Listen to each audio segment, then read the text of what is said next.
बिस्मिल्लाहिर्रहमानिर्रहीम। जी, हर्ष आवाज़ आ रही है? हाँ जी सर, जी सर। ओके। तो कल जो हम पढ़ रहे थे दैट इज़ अबाउट कैटलिस्ट।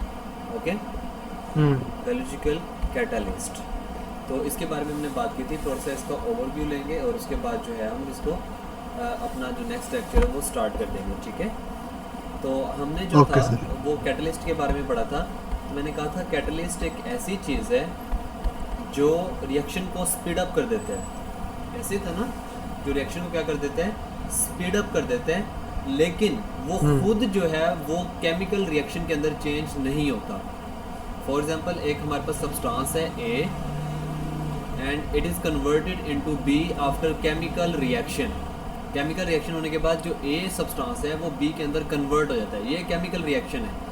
इस रिएक्शन को स्पीड अप कौन कर देगा? कैटलिस्ट कर देगा। कैटलिस्ट इस रिएक्शन को स्पीड अप करते हैं। अब जब स्पीड अप करेगा तो जो ए सब्सटेंस है वो बी के अंदर कन्वर्ट हो गया है, लेकिन जो कैटलिस्ट है ये अपनी हालत के अंदर वैसे का वैसा रहेगा। इसकी शेप या इसकी प्रॉपर्टीज़ चेंज नहीं होंगी। तो आप इसको अगेन एंड अगेन जो है वो यूज़ भी कर सकते हैं। It is not change by itself, ये खुद ब खुद चेंज नहीं होता, लेकिन जो हमारे पास रिएक्शन है उसके अंदर सब्सटेंस को दूसरे सब्सटेंस के अंदर कन्वर्ट कर देता है। अब वो सब्सटेंस जिस पे एंजाइम एक्ट करता है, कैटलिस्ट एक्ट करता है, जैसे एंजाइम ये हमारे पास सब्सटेंस ए है, इसको हम बोलते हैं सबस्ट्रेट। हम्म। ये सबस्ट्रेट होता है। और जो नया चीज़ बनती है, जब ए पे जो है कैटलिस्ट ऐड करेगा हम्म। तो नई चीज़ जो बनती है, जैसे बी बना है यहाँ पे, तो इसको हम बोलते हैं प्रोडक्ट। ठीक है, तो ये बात हमने देखी थी। सबस्ट्रेट पे जो है कैटलिस्ट ऐड करता है और इसको प्रोडक्ट के अंदर कन्वर्ट कर देता है, लेकिन खुद कन्वर्ट नहीं होता। तो एक केमिकल रिएक्शन की अगर एग्जांपल हम समझ लें तो हमारे पास हाइड्रोजन है प्लस ऑक्सीजन है। जब ये आपस में मिलते हैं तो हमारे पास बनता है वाटर। ठीक है, तो यहाँ पे कोई ना कोई कैटलिस्ट होगा जो हम्म। इसको स्पीड अप कर रहा है, इस रिएक्शन को।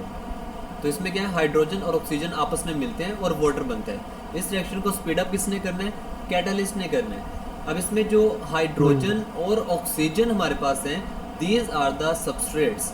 ये सबस्ट्रेट है, और जब ये आपस में मिलते हैं तो हमारे पास वाटर बनता है and water is a product. तो ओके। ये बात हमने कल पढ़ी थी। अब सेम इस तरह हम्म। हमारी बॉडी के अंदर जो है, लिविंग बॉडी के अंदर बहुत सारे रिएक्शंस हो रहे हैं। हर टाइम उसमें रिएक्शंस हो रहे हैं and these reactions are called metabolic reactions, जो कि हमने कल इनको हम्म। तफसील से देखा था कि मेटाबॉलिक रिएक्शंस, हाँ। हमारी बॉडी के अंदर जितने भी रिएक्शंस हो रहे हैं उनको मेटाबॉलिक रिएक्शंस बोलते हैं। और इन रिएक्शंस हम्म। को स्पीड अप करने के लिए जो हमें कैटलिस्ट चाहिए बॉडी के अंदर, जाहिर सी बात है इन रिएक्शंस को भी स्पीड अप करने के लिए कैटलिस्ट रिक्वायर है, और इन कैटलिस्ट को हम बोलते हैं enzymes. So enzymes are the biological catalyst. ये लिविंग ठीक है। कैटलिस्ट है, मतलब लिविंग बॉडी के अंदर जो कैटलिस्ट होते हैं उनको हम एंजाइम्स कहते हैं।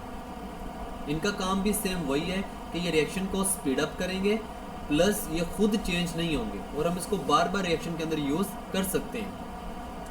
दूसरी जो बात है वो हम्म। ये है कि जो एंजाइम्स होते हैं they are made up of proteins. सारे के सारे एंजाइम्स जो हैं वो प्रोटीन से मिलके बनते हैं। अब जो हमारे पास एंजाइम्स हैं ये रिएक्शन को स्पीड अप करते हैं, जिसकी वजह से हमारी जो लाइफ है वो सस्टेन रहती है। ये मेटाबॉलिक रेट को इतना बढ़ा देते हैं कि हमारी जो लाइफ है वो चलती रहती है। अगर एंजाइम्स काम हम्म। नहीं करते, विदाउट एंजाइम्स जो रिएक्शंस हैं या तो वो बहुत ज़्यादा स्लो डाउन हो जाएंगे या वो बिल्कुल काम करना छोड़ देंगे। तो हमारी बॉडी में केमिकल रिएक्शन या तो बिल्कुल स्टॉप हो जाएंगे या वो बहुत ज़्यादा स्लो हो हम्म। जाएंगे। इतने स्लो हो जाएंगे कि वो हमारी लाइफ के साथ कंपैटिबल नहीं होंगे। ठीक है, तो ठीक है। एंजाइम्स के बगैर जो है वो लाइफ पॉसिबल नहीं है। तो ये कल हमने जो थे वो थोड़ी सी बातें डिस्कस की थी। नेक्स्ट हमने कुछ जो एंजाइम है उसकी एग्जांपल्स पढ़ी थी। जो आप फूड खाते हैं, स्मॉल इंटेस्टाइन लार्ज इंटेस्टाइन के अंदर जाती है, तो उनको डाइजेस्ट करने के लिए हमारे पास बहुत सारे एंजाइम्स होते हैं ताकि उनको जल्दी जल्दी कन्वर्ट किया जा सके। जो हम खाते हैं वो लार्ज मॉलिक्यूल्स होते हैं, जैसा कि कार्बोहाइड्रेट्स। कार्बोहाइड्रेट्स पे कौन से एंजाइम एक्ट करते हैं? कार्बोहाइड्रेट से अमाइलेज। जनरली इनको क्या बोलते हैं? इसको कार्बोहाइड्रेट्स के एंजाइम्स को ना? जो कार्बोहाइड्रेट्स पे ऐड करेंगे they are called carbohydrates. Okay, हमारी फूड के अंदर तीन major carbohydrates. Components. Yes yes yes, carbohydrates पे जो ऐड करते हैं दे आर कॉल्ड कार्बोहाइड्रेट्स। ठीक है। They are called carbohydrates. ये कल भी हमने बात ये ख़त्म की थी कि ASE, जिसके भी एंड में ये वर्ड आ जाए ASE, वो एंजाइम होते हैं। वो एंजाइम होता है। यस, जो कार्बोहाइड्रेट्स पे ऐड करते हैं उनको हम बोलते हैं कार्बोहाइड्रेट्स, ठीक है। और जो प्रोटीन पे ऐड करते हैं उनको हम बोलते हैं प्रोटीएज, और जो लिपिड पे ऐड करते हैं उनको हम बोलते हैं लाइपेज, ठीक है। सबके एंड में ASE आपको नज़र आ रहा है, तो ये एंजाइम्स हैं। जो भी आप फूड इनटेक करते हैं तो उसके अंदर लार्ज मॉलिक्यूल्स होते हैं। आपने भी कुछ भी खाया है तो उसके अंदर लार्ज मॉलिक्यूल्स होंगे, जैसे कार्बोहाइड्रेट्स होंगे, प्रोटीन्स होंगे एंड लिपिड्स होंगे। तो इनको छोटे छोटे पार्टिकल्स के अंदर कन्वर्ट करना होता है, जो कि हमारा डाइजेस्टिव सिस्टम जो है, जिसके अंदर small intestine, large intestine, stomach वगैरह आते हैं, वो ये काम कर रहे होते हैं कि लार्ज मॉलिक्यूल्स को स्मॉल मॉलिक्यूल्स के अंदर कन्वर्ट करते हैं। और इन रिएक्शंस को स्पीड अप करने के लिए हमारे पास एंजाइम्स हैं, और हर कंपोनेंट का अपना एक एंजाइम है। अब कार्बोहाइड्रेट्स में अगर देखें तो आप ज़्यादातर जो यूज़ करते हैं वो स्टार्च है, ठीक है। कार्बोहाइड्रेट्स जो आप ज़्यादातर खाते हैं वो कौन सी है? स्टार्च है, स्टार्च। ठीक है। आप स्टार्च खा रहे हैं तो starch is a carbohydrate, polysaccharide, एक बड़ा मॉलिक्यूल है। सबसे पहले स्मॉल इंटेस्टाइन इसको कन्वर्ट कर देती है स्टार्च को माल्टोस के अंदर, and the enzyme for this, कौन सा एंजाइम है? जो स्टार्च पे ऐड करते हैं और माल्टोस पे जो है वो बनाता है। कौन सा एंजाइम है? जी, उस एंजाइम का नेम क्या है? अच्छा, okay. Amylase. Amylase, very good. Amylase, amylase ऐसा एंजाइम है जो स्टार्च पे ऐड करेगा और इसको कन्वर्ट कर देगा माल्टोस के अंदर। तो अगर हम अमाइलेज की बात करें तो अमाइलेज का सबस्ट्रेट कौन है? स्टार्च है। स्टार्च। और अमाइलेज का प्रोडक्ट कौन होगा? माल्टोस। माल्टोस। ठीक है। अभी माल्टोस क्या होता है? It is a disaccharide. दो ग्लूकोज के मॉलिक्यूल आपस में मिलते हैं तो क्या बनता है? माल्टोस बनता है। अब माल्टोस के ऊपर भी एक और एंजाइम ऐड करता है और इसको ग्लूकोज के अंदर कन्वर्ट करता है, that is maltase. Maltase, very good. तो माल्टेज जो होता है वो माल्टोस पे ऐड करेगा और ग्लूकोज के अंदर कन्वर्ट कर देगा इसको। तो माल्टेज का सबस्ट्रेट कौन होगा फिर? माल्टोस। माल्टोस है, क्योंकि ये इस पे ऐड कर रहे हैं, ठीक है। तो ये माल्टेज का जो सबस्ट्रेट है दैट इज माल्टोस, और इसको कन्वर्ट इसने कर दिया है ग्लूकोज के अंदर। तो ग्लूकोज जो है माल्टेज का प्रोडक्ट है। सेम इस तरह जो प्रोटीन्स पे ऐड करता है एंजाइम दैट इज प्रोटीएज, वो प्रोटीन्स पे ऐड करते हैं और इसको कन्वर्ट कर देते हैं अमाइनो एसिड्स के अंदर।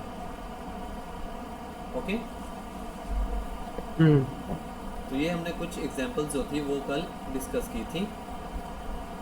अब हम अगर बात करें, ये इक्वेशन है हमारे पास अमाइलेज की, इसमें आप देख सकते हैं स्टार्च है, स्टार्च के ऊपर अमाइलेज ऐड करेगा और इसको कन्वर्ट कर देगा माल्टोस के अंदर। तो मैंने आपको बताया था अमाइलेज जो एंजाइम है ये आपके स्लाइवा के अंदर भी होता है, ठीक है। स्लाइवा के अंदर होता है, प्लस ये स्मॉल इंटेस्टाइन के अंदर भी जो है वो रिलीज होता है। जो स्मॉल इंटेस्टाइन में आता है उसको पेनक्रियाज बनाते हैं।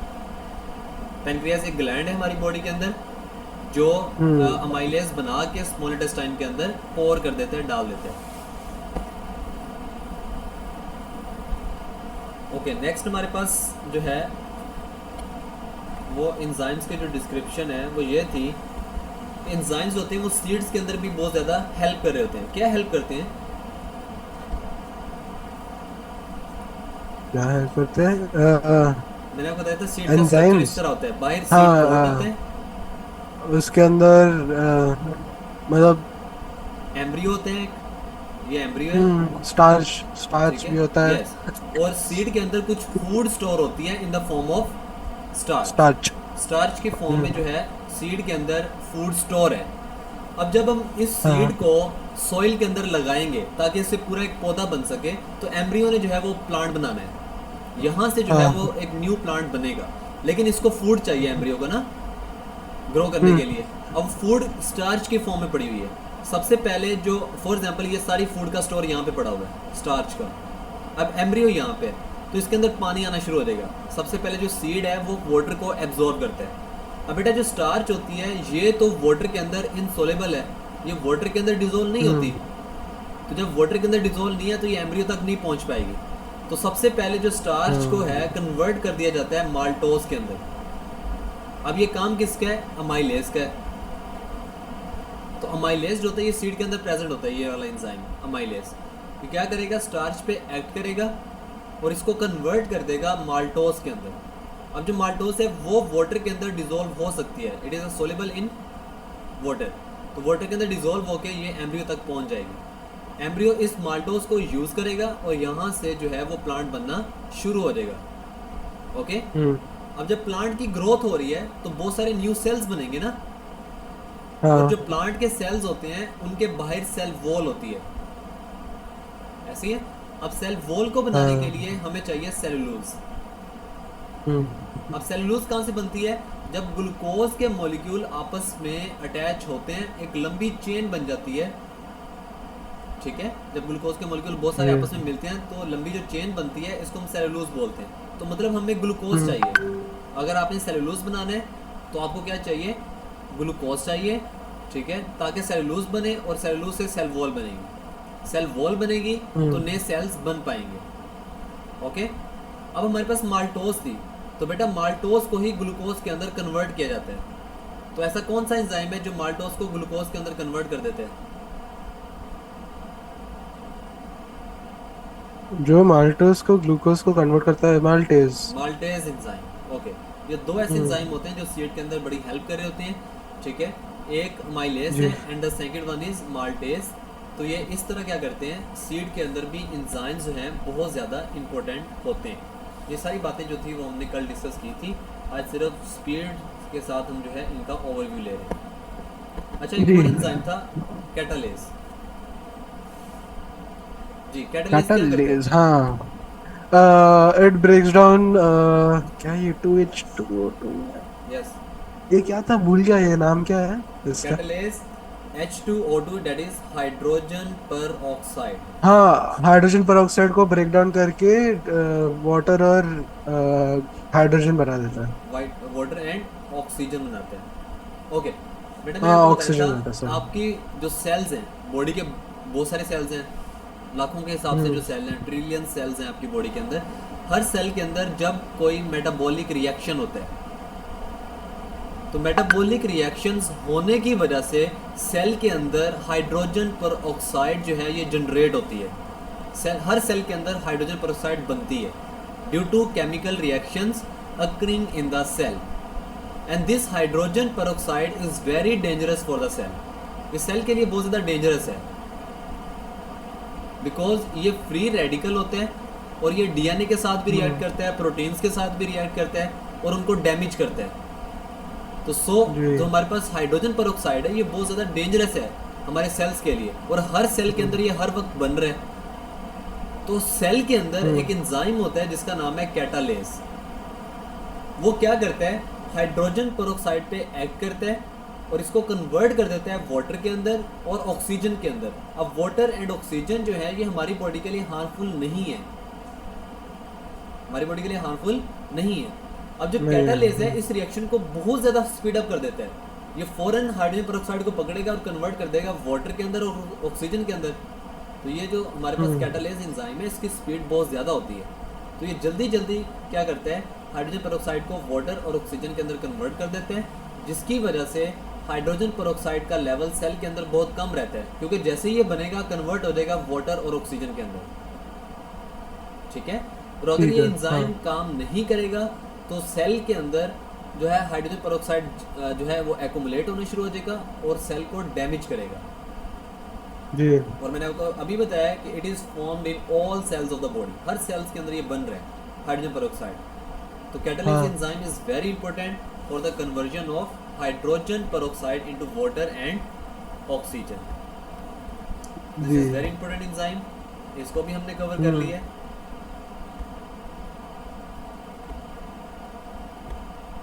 ओके, बस हमारे पास यही चीज़ें थी जो कि हमने कवर कर ली। इसमें कोई क्वेश्चन है यहाँ तक?